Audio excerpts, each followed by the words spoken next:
Yo, welcome everyone, Sanjuichi here, and welcome back to the channel where today we'll be discussing the overpoweredness of Naruto Uzumaki. As of Boruto Manga chapter 52, Naruto has, for the most part, been elevated to some ridiculous levels of power. And I thought I'd come on here today, guys, and have a discussion with you guys about how Naruto ranks, or how does he, perform amongst the top tiers of the Naruto verse, and just just talk about the form and the mechanics behind it, and just my thoughts on it in general. But anyway, if you're new here, be sure to hit that subscribe button for more Boruto content. Definitely leave a like, it helps the video out and the channel, of course, naturally speaking.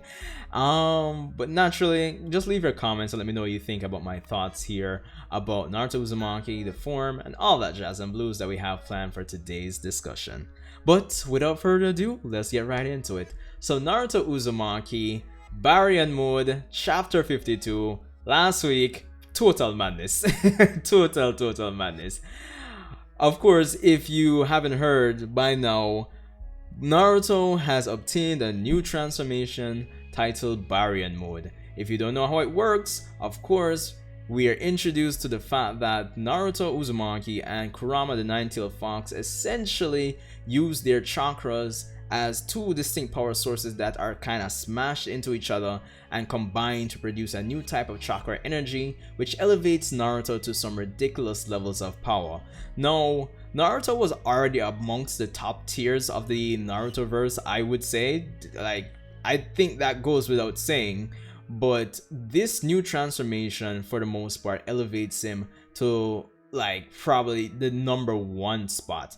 Now, no, don't get me wrong, I know that the form doesn't last long, and for the most part it was super effective in the sense that it took advantage of the fact that Ishiki Otsutsuki was already low on the amount of time he had left to live.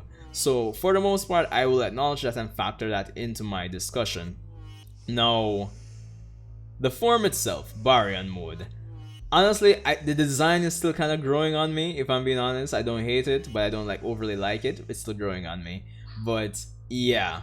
But as I said, the form, for the most part, kind of elevates Naruto to some ridiculous extent. And you gotta ask, how strong is Naruto Uzumaki right now? What's his destructive capacity? What does it entail within the 1 minute of fame that Naruto can actually pull off this form's full power?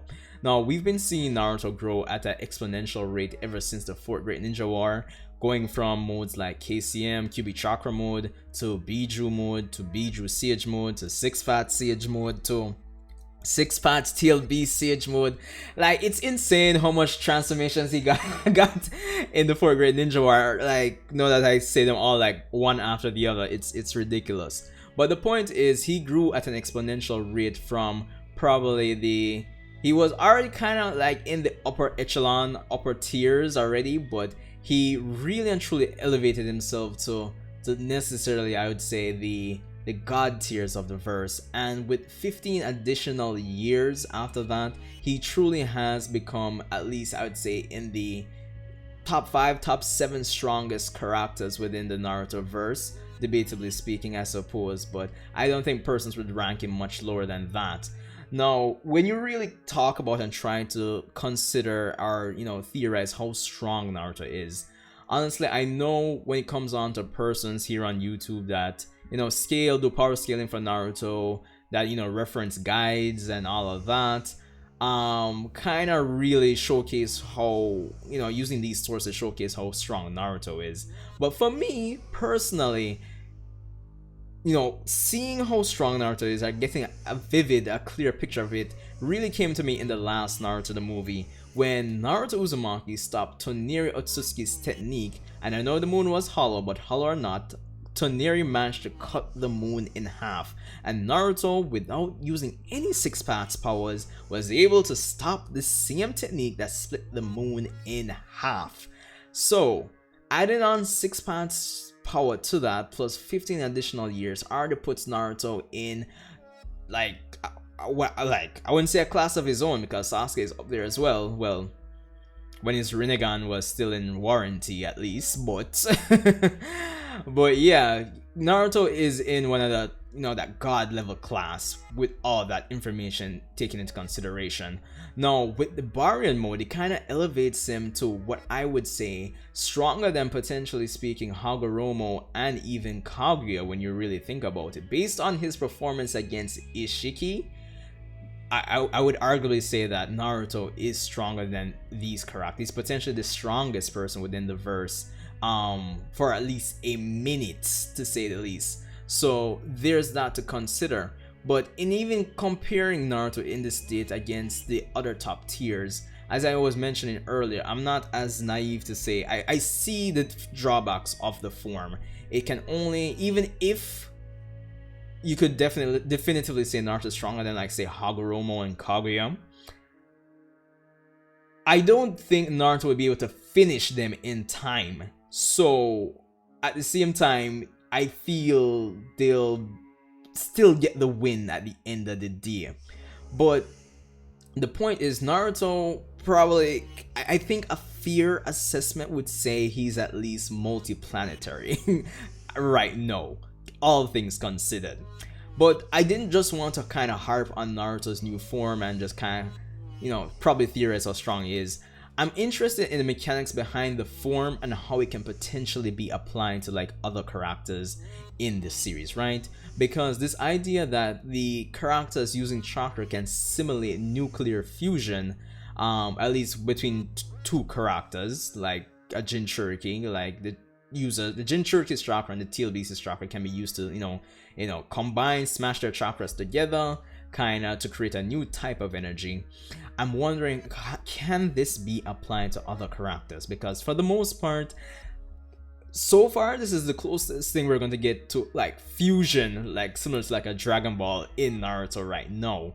But at the same time, this is a very interesting chakra mechanic. It's a very interesting battle mechanic, and I think it would be like a waste of potential for it not to be studied and engineered by the scientists within the Naruto universe and somehow be applied to a lesser degree to other characters, so as to, potentially get rid of the risk of death, but probably still maintain some amount of risk, because you're literally eating your chakra away and to converting it to some other type of energy that burns up. So yeah, but at the same time, as I was saying, like, characters like Sasuke are gonna definitely need an upgrade by the by the end of this.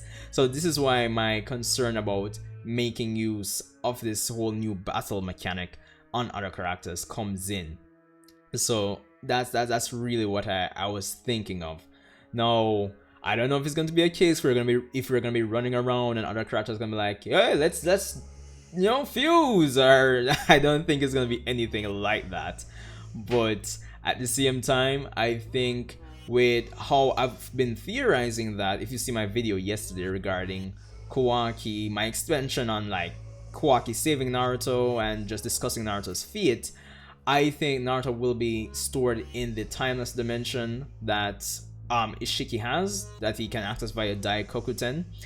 I feel like he'll be stored there by Kawaki, and in some shape or form there'll be some efforts looked into to see if they can rectify Naruto's potential deteriorating condition or his process of dying.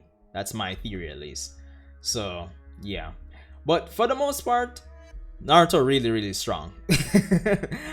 But I think above everything else, I like how the form there is some interesting mechanics behind it, and it wasn't just I'm super more powerful now, guys, malarkey. I like that there's just some context behind it. There's some more than risk to it, and it has utility in the sense that it can only be applied and be used to its fullest extent based on the situation you're in, despite the power boost. So all in all, I think between Ukyo Kadachi and Kishimoto, they did a good job in how the form works. So yeah, while introducing some interesting mechanics that can be potentially applied to other characters. So yeah. But anyway, that's all I have for my little ramble here in my discussion about, new chakra system, new energy system, and how strong Naruto is, looking back on chapter 52. But anyway, I think I think I've rambled on enough Hope you guys enjoyed what I had to say with today's video, guys. Be sure to stay safe. Thanks for tuning in if you made it this far. Leave your thoughts in the comment section below, definitely. And woo, I'll see you in the next one.